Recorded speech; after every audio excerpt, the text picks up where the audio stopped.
Hey everybody, we're just finishing up at ACE 2024 in Anaheim, California.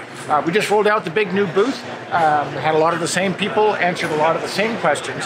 One of the newer questions that we've started having that we didn't have in the past is VTScada a cloud-based system, or do you install it on-prem? And the answer is, what do you want to do? You can do whatever you want. I would say that the vast majority of our users actually simply install VTScada on 1 or 2 or 6 or 12 servers on site and connect them over a LAN or a WAN.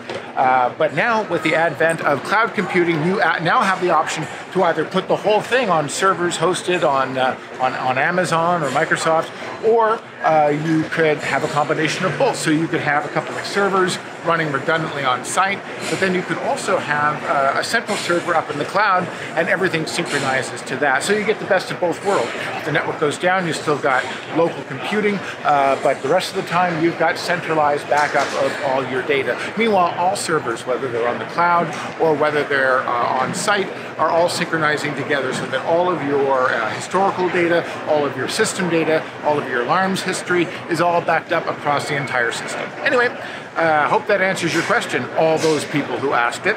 See you next time.